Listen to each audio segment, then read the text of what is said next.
Madame, Monsieur, bonsoir. Toutes nos excuses pour ces quelques minutes de retard. Bienvenue dans ce journal. À la une ce soir, l'état de santé de plusieurs insuffisants rénaux pourrait se dégrader. Le centre d'hémodialyse où ils effectuaient leurs soins a été fermé pour défaut de paiement de loyer. La clinique qui propose des services à des prix très bas est située sur l'avenue Cheikh Anta Diop. Le campus social de l'UCAD a rouvert ses portes aujourd'hui. Toutes les entrées font désormais l'objet de contrôles numérisés.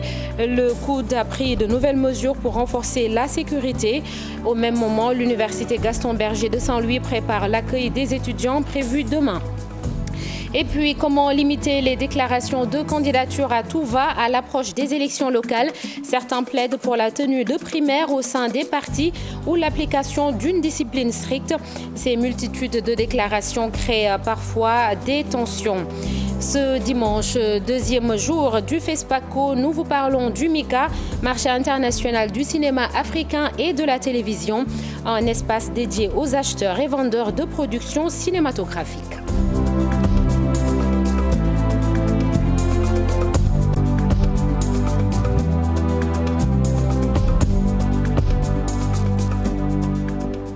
Merci de choisir la TFM pour vous informer. L'Institut clinique privé de perfectionnement situé sur l'avenue Cheikh Anta Diop de Dakar contraint de baisser rideau ce dimanche.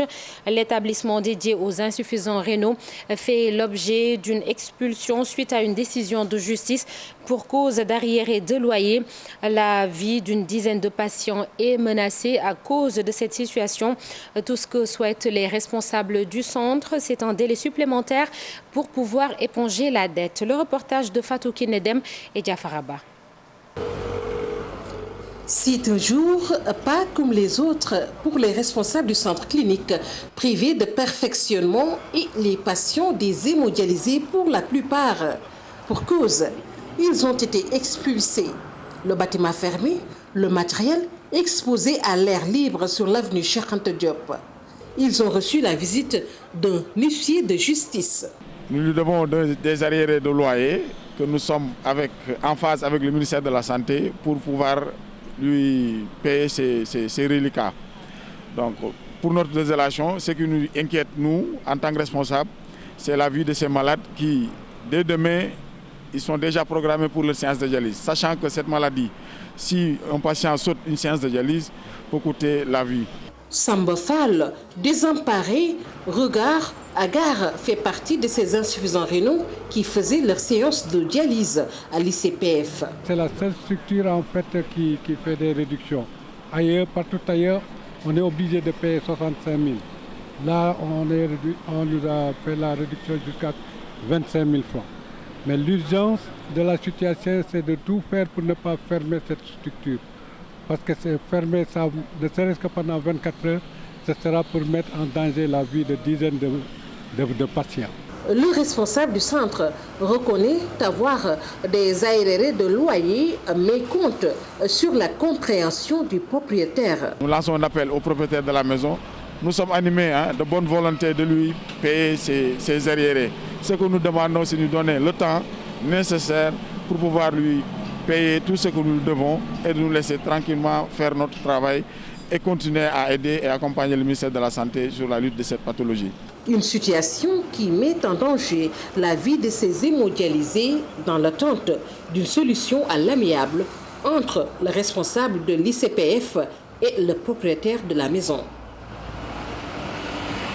Parlons santé toujours avec la pandémie de Covid-19. Le Maoulid sera célébré demain lundi à Medina Baye. Les autorités ont déployé les moyens nécessaires pour faire face au Covid-19. C'est ainsi que la commune va appuyer les agents communautaires chargés de faire respecter le port du masque.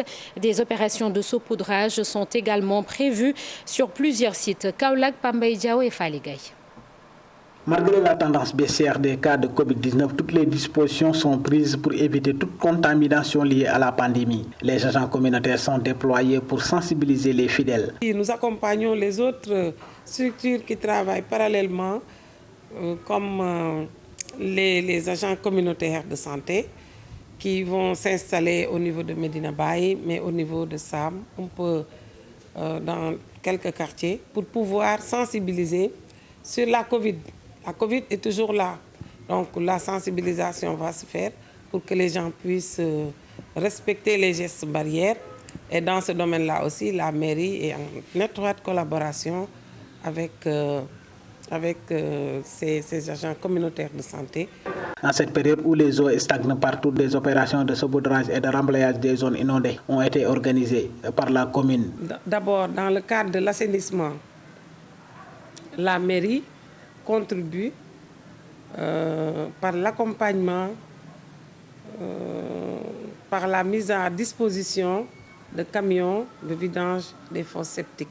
Et la mairie est en train de déployer des moyens pour prendre en charge ces préoccupations-là.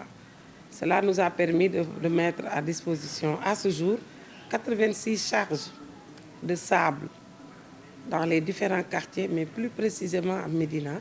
La commune de Kaolack a dégagé une enveloppe conséquente pour permettre aux nécessiteux de passer un bon gamou. Concernant le gamou toujours à Médina Baye, l'Office des forages ruraux, l'OFOR, a mobilisé 25 camions citernes et 25 bâches à eau pour éviter toute rupture dans l'approvisionnement en eau. C'est une annonce du directeur général Alpha Baïla Gueye qui a rendu visite au Khalif de Médina Baye. Il annonce par ailleurs la récupération progressive des forages, objet de litige dans certaines zones. Alpha Baïla Gueye, toujours avec Pambay Diao et Fali Gaye. L'OFOR n'opère pas dans la zone, mais nous avons un département qui s'occupe essentiellement de tout ce qui est événement religieux. Nous sommes venus aujourd'hui donner au Khalif la situation de ce que nous avons amené comme support, notamment les camions et les bâches à eau. Vous savez très bien que nous sommes le pendant de la SONES dans le monde rural. Nous sommes dans un processus qui est en cours avec un zonage qui a été fait en 8 et un processus de délégation, donc ce qu'on appelle d'affermage. Aujourd'hui, le processus est engagé. Après une première étape, il y a 4 zones qui ont été affermées. Donc la zone de Tamba, la zone de Kaolack Kaffrine avec Flexo, la zone de Thiès Diourbel avec Aquatec et la zone de NDP avec CO. Donc, à ce jour, nous sommes à un taux d'incorporation de 56%. C'est encore faible, mais il y a encore des efforts à faire. Mais vous le savez, il y a de la résistance en certaines zones, parce que vous savez, notamment dans le centre. Mais nous sommes en train d'y travailler avec les délégataires, avec l'État, pour hâter le pas et surtout finaliser. Le campus social de l'Université Cheikh Anta Diop de Dakar accueille à nouveau ce dimanche des étudiants. Comme annoncé vendredi dernier, de nouvelles mesures sont prises par le Centre des œuvres universitaires de Dakar. Tout sera numérisé, de la carte de l'étudiant aux identifiants du personnel. De nouvelles réformes pour plus de sécurité. Le directeur général du COUD, Maguette Sen, était l'invité du Trésor. Le voici avec Cheikh Diop.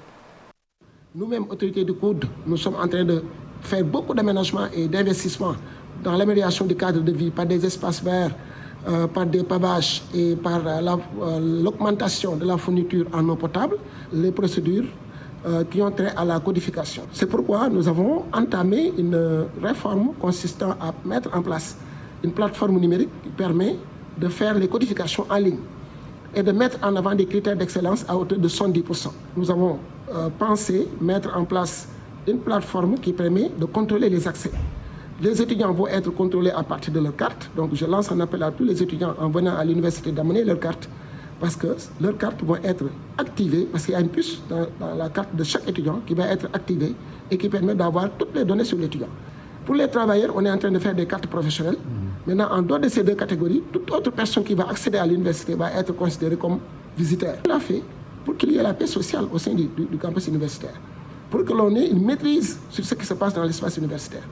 Donc, c'est pourquoi je lance encore un appel aux étudiants pour participer à cette réforme, à ces réformes, pour que véritablement qu'ils privilégient la négociation, le dialogue et la concertation plutôt que la violence.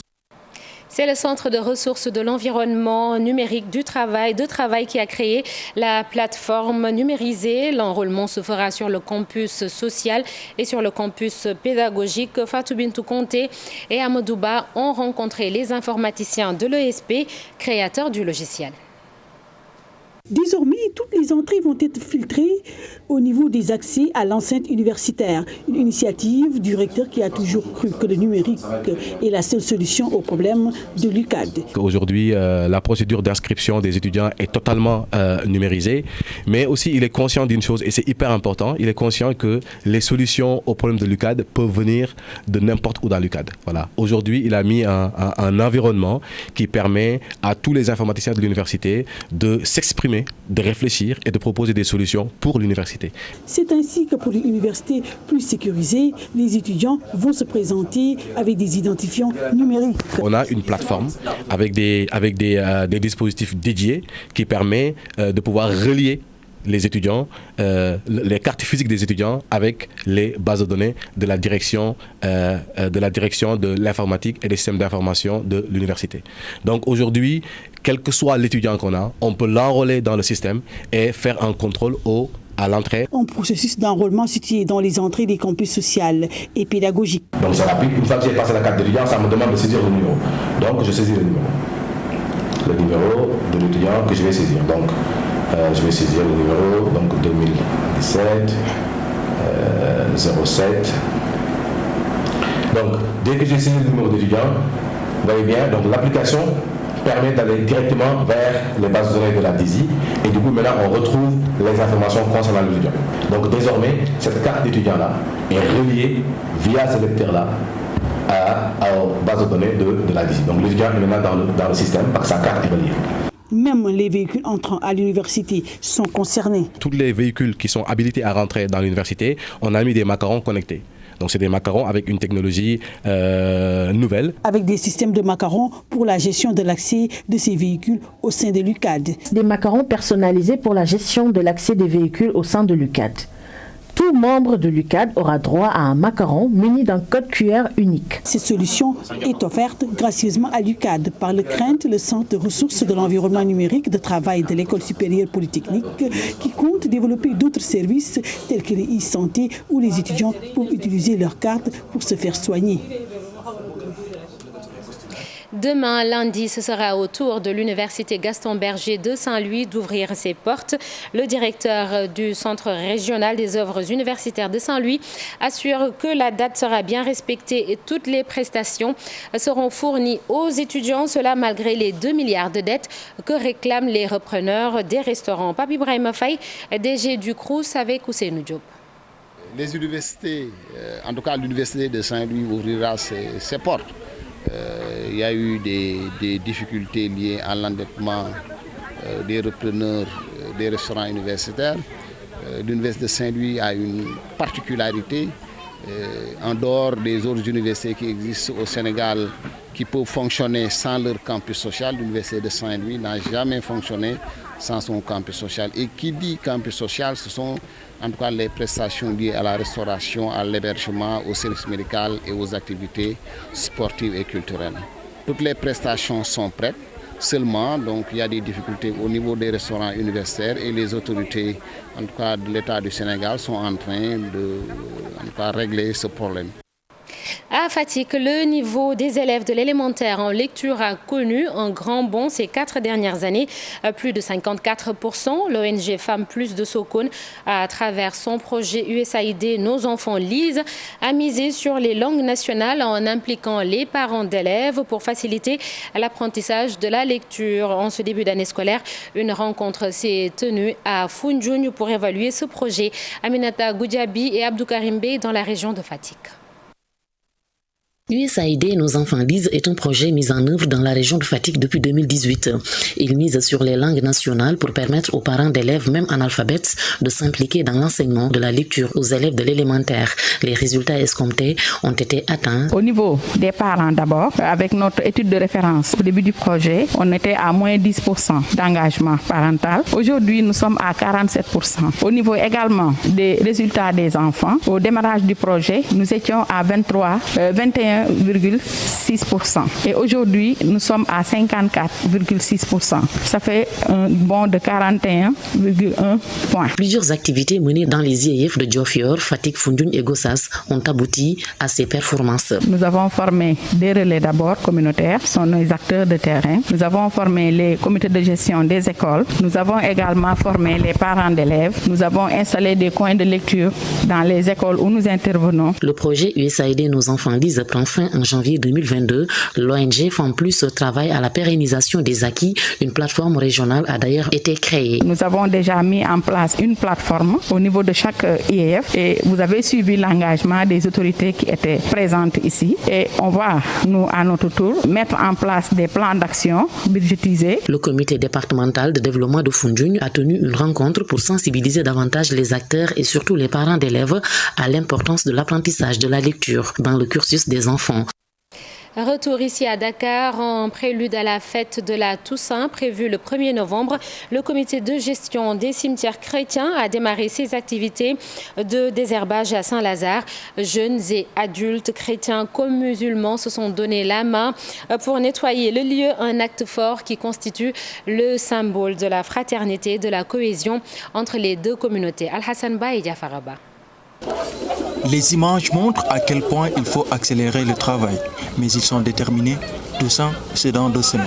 Aujourd'hui, nous avons entamé Saint-Lazare et nous allons continuer le dimanche prochain. Nous sommes à la 3e semaine. Il ne reste qu'une seule semaine, c'est-à-dire le dimanche prochain, pour terminer le désherbage. Nous avons eu à travailler à maintes reprises et sur maintes volets. Et aujourd'hui, on est heureux de venir encore les accompagner pour cette gestion de tout ça. Et avec le programme Khayundawi, nous pensons mettre en place un groupe qui va rester ici en permanence jusqu'à ce qu'on termine. Une forte mobilisation de la jeunesse est constatée, symbole de leur engagement. Il y a beaucoup de jeunes engagés qui sont ici. Il y a de l'église Saint-Paul, l'église Mipa, même Guédiawaye qui sont ici. Les jeunes ne sont pas ce qu'on pense. Les jeunes ont la foi. Et c'est cette foi-là qu'ils manifestent en œuvre aujourd'hui. Vraiment, c'est encourageant. Et c'est pour cela que nous avons déployé beaucoup de moyens. Vu la mobilisation de toute cette jeunesse, vraiment, aujourd'hui, je suis satisfait.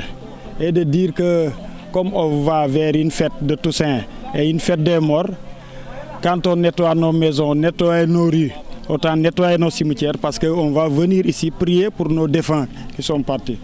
De jeunes musulmans ont aussi fait le déplacement. Mohamed Bass est l'un d'entre eux. Je suis venu ici pour nos frères chrétiens, tu vois, parce que quand on a besoin d'eux, il nous soutient, tu vois. Nous sommes dans un pays de laïcs et cette laïcité ne doit pas s'arrêter uniquement au niveau des mots, mais au niveau des œuvres. Le ministre chef de cabinet du président de la République est aussi de la partie. Mambaïna est venu porter main forte à la communauté chrétienne sur invitation des jeunes de Baguita. La religion ne peut pas constituer de barrière ici. On voit des musulmans et des chrétiens qui se marient, des athées et des musulmans qui se marient. Mais c'est notre façon de vivre qui a été désignée même comme exemple dans le monde. Nous prions à ce que cette harmonie-là puisse être renforcée. Il n'y a pas de tribu, il n'y a pas de clan, il n'y a pas de religion. Nous vivons tel que nous vivons. Et quand même remercier les autorités, les évêques, les imams. Le comité de gestion des cimetières a démarré ses activités depuis 2 semaines. La Toussaint sera célébrée le 1er novembre, une fête au cours de laquelle l'Église catholique va honorer tous les saints connus et inconnus. Merci Al-Hassan Ba. À seulement 3 mois des élections locales, on compte une foultitude de candidats déclarés dans des partis et coalitions de partis politiques, ce qui crée des tensions parfois entre responsables du même bord. Pour certains, seuls des primaires pourraient mettre un terme à ces querelles intestines et pour d'autres, la discipline de parti est la seule solution. C'est un sujet signé Momodou Fall, Pape Sangone Mbaye et Amadou Ba. Les coalitions de partis, les mouvements politiques sont soumis en cette période d'élections locales à de sérieuses investitures. La pléthore de candidats à la candidature annonce des remous au sein des formations politiques. Des stratégies s'imposent alors et des idées émergent. Certains pensent même aux primaires. C'est des élections qui permettent quand même une expression démocratique. C'est des élections qui permettent aux candidats d'avoir plus de légitimité. C'est des élections qui permettent également à l'opinion d'avoir plus de visibilité sur le plan des idées, sur le plan programmatique. Mais côté inconvénient, nous pouvons retenir également que souvent c'est des élections qui coûtent cher, qui créent des querelles internes, mais également pour les partis qui n'ont pas l'histoire ou en tout cas l'expérience, souvent ça affaiblit les partis politiques. Maintenant, je peux dire que tout dépend de l'histoire politique du pays, tout dépend également de la trajectoire en termes d'expérience de la formation politique concernée. ndax base bi ñoo war a tànn ndax bi ñu njëkkee proposé ci ñun suñu commission dañoo wax ni nañu fal may leen non nañu dem ci base bi man dama propose ñu dem ci base bi mu proposé tey fa la ñu fekk mais dafa am loo xam ne manqué na ci mooy base bi nañu tànn mais nañu ko wote. Si je prends l'exemple d'une commune qui peut faire par exemple 43 conseillers, le mandataire de la majorité présidentielle essaiera en longueur de journée de travailler au moment de confectionner la liste, d'avoir les meilleurs profils, mais surtout des hommes et des femmes qui seront entièrement à leur disposition. Des primaires qui présentent des inconvénients, mais la majeure partie des coalitions ne sont pas obligées de les organiser. Pour le cas de Benno Bokk Yakaar, la discipline de parti est déjà codifiée. Le dernier mot revient au chef. Et nous sommes tous quand même alignés à la discipline de parti. Et l'expérience nous a montré quand même que c'est une stratégie qui a toujours marché. Si cela peut réussir à Benno Bokk Yakaar, ça ne sera pas le cas à Wallu. Ici, le choix du meilleur candidat est obligatoire. yaatalee kenn ku nekk bañ a xool sa intérêt ñooy raw ci li nga xam mooy mairie ak conseil département yi bu ñu ko deful nag benn coalition bi nga sax mooy coalition Yewwi Askan Wi nga xam mi ngi tàmbali ta sax suba mën nañoo ëppale loolu moom il faut ñu bàyyi ko xel ndax tamit waxante dëgg ci la bokk kenn ku nekk xam nga ki la man. Mais l'essentiel est d'avoir des élections apaisées. Vous verrez sans doute à longueur de journée d'ici 15 voire 21 jours des coalitions au niveau local. Donc ce sont des leaders qui, frustrés de ne pas être investis par la mouvance présidentielle ou l'opposition, vont déposer leur caution au niveau de la caisse de dépôt et de consignation, mais ce sera juste pour une commune ou une ville, vu que le mode de scrutin a complètement changé. Mais l'essentiel, comme je vous l'ai dit tantôt, c'est que les élections se fassent dans les règles de l'art. Les investitures vont certainement être très difficiles dans certaines coalitions, vu les ambitions des uns et des autres. Pour certains d'ailleurs, ces élections sont considérées comme des tests pour l'élection présidentielle de 2024. Direction le Burkina Faso, nous vous le disions hier, le FESPACO a démarré ses activités au Palais des Sports du quartier Ouaga 2000. Les activités vont donc se poursuivre jusqu'au 23 octobre avec des projections de films dans différentes salles de la capitale. La traditionnelle cérémonie d'ouverture s'est tenue en présence du président Roch-Marc Christian Kaboré. Retour sur les moments forts avec nos envoyés spéciaux Ibou Diouf et Yaya Diallo. Dans cette salle du Palais des Sports, tout est symbole. Ce clap qui marque le début de cet événement, cet étalon qui matérialise la plus haute des distinctions et ses représentations pour revisiter un pan de l'histoire du pays, des hommes intègres. C'est ça aussi le FESPACO, ici à Ouagadougou. Le Burkina Faso et le Sénégal, deux pays de culture et de cinéma. Cette 27e édition a permis à ces nations de raffermir les liens. Sachez tous, surtout nos amis sénégalais, que Ouagadougou n'attendait que vous. À travers Ouaga, je puis dire que le cœur des citoyens des villes du Burkina et des capitales africaines battent en ce moment à l'unisson pour ce magnifique festival et pour le 7e art de notre passion commune. Notre pays est à l'honneur et au pays de la Teranga, autant que celui des hommes intègres, nous savons ce que vaut l'honneur. Entre le Sénégal et le Burkina Faso, des liens solides de fraternité et d'amitié existent depuis le temps. La fête a été belle et l'ombre du président Thomas Sankara a encore plané dans cet univers, d'où l'hommage des artistes et des officiels.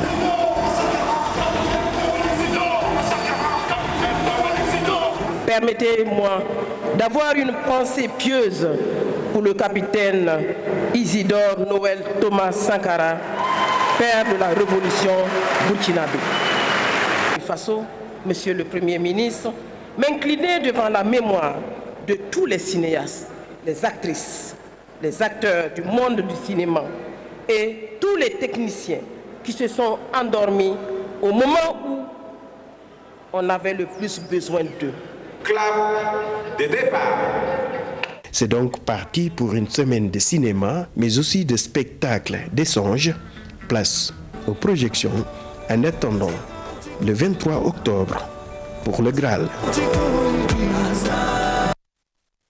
On reste à Ouagadougou. Le MICA, marché international du cinéma africain et de la télévision, est un des maillons essentiels du FESPACO. Il met en relation des acheteurs internationaux et ceux qui proposent des œuvres cinématographiques. Cet espace est animé par des plateformes de diffusion d'une part et les producteurs et distributeurs de films africains d'autre part. Suivons à ce propos Foniyama Elise Lubudo, ministre de la Culture, des Arts et du Tourisme du Burkina Faso, avec Ibou Diouf et Yaya Diallo. L'industrie du cinéma constitue un enjeu culturel, artistique et économique majeur pour les États et les organisations internationales en général et de manière particulière pour les pays africains.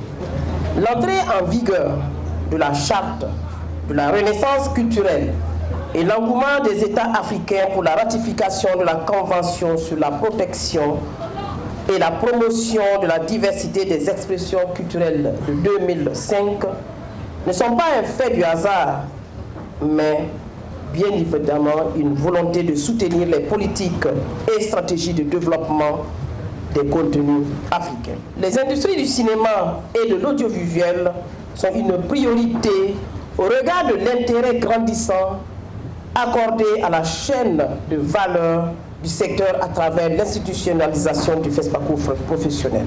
Sur ce, je déclare ouvert le FESPACO professionnel. C'est aussi un moyen de vendre la destination d'un pays. L'exposition universelle de Dubaï suscite un grand intérêt pour les pays du monde entier. Elle constitue un pertinent levier de communication. À l'instar du Sénégal, des pays africains ont fait le déplacement. Nos envoyés spéciaux Sarah Sissé et Hamza Diallo ont visité les pavillons de la Côte d'Ivoire, de la Gambie et de la Mauritanie. Reportage.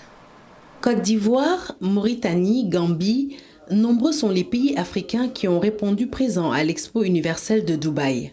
L'objectif étant le même, profiter de l'audience internationale offerte par l'événement pour montrer son savoir-faire. Les produits phares de la Côte d'Ivoire, notamment le cacao, dont nous sommes premier producteur mondial, avec 41% de la production mondiale. Donc il est évident que nous présentions au monde entier ce que nous apportons à l'humanité. Ensuite, vous verrez, juste à côté du cacao, un second produit, la noix de cajou. Nous parlons des opportunités d'investissement chez nous, qui sont dans le domaine de la culture, dans le domaine de l'agriculture, dans le domaine des mines, dans le domaine du tourisme, qui reste vraiment à développer. Et ensuite, faire visiter la Mauritanie via aussi un site touristique. Gambia have a very good hotels now. La Gambie offre beaucoup d'opportunités. On peut citer ses sites historiques, mais aussi sa diversité culturelle, entre autres. Performances that we have in the Gambia as well. Dans le but d'attirer les visiteurs, les pays rivalisent d'ardeur. À chacun sa petite astuce. Le balafon chez nos frères gambiens.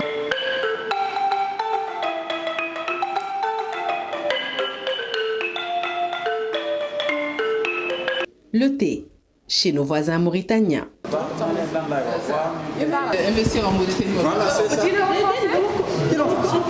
Tous les moyens sont bons pour valoriser son potentiel et ça marche. Nous avons eu aussi pas mal d'investisseurs saoudiens, émiratis et même européens qui veulent vraiment venir en Mauritanie, investir chez nous et voir exactement quelles sont les opportunités que nous pouvons leur proposer. À quelques mètres des pavillons africains se dresse le géant français. Sur 3 niveaux, la France étale ses atouts et met en avant sa gastronomie. Merci beaucoup Sarah. Si c'est Midi Plus, c'est la toute nouvelle émission qui vient enrichir la grille des programmes de la TFM et c'est Pape Cheikh Diallo qui est aux commandes.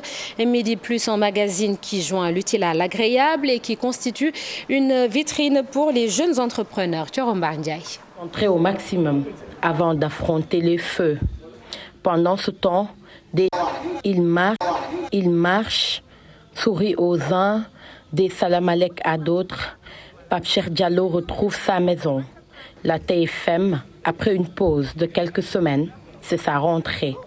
Il est zen, concentré au maximum avant d'affronter les feux.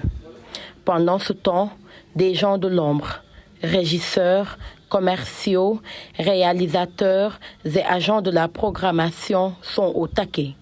Tous mobilisés pour les derniers réglages.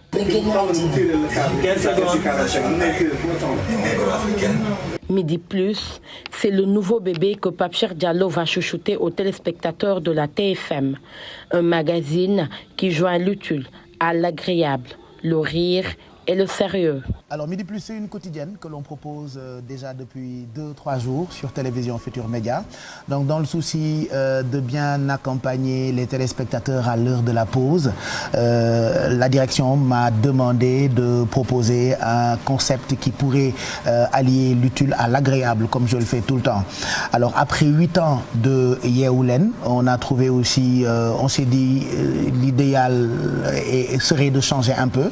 Nous faisons tous les jours des reportages qui pourraient intéresser les Sénégalais. Il y a une partie jeu où on permet aux téléspectateurs de jouer et d'apprendre en même temps. Donc c'est dit utile et agréable. Une vitrine pour tous, mais Midi Plus réserve une part belle aux jeunes entrepreneurs et talents sénégalais. Nous donnons la possibilité à ces jeunes qui créent, qui inventent, qui font des activités qui peuvent servir leur pays. On leur donne la possibilité de venir sur le plateau, de faire la promo de leurs activités.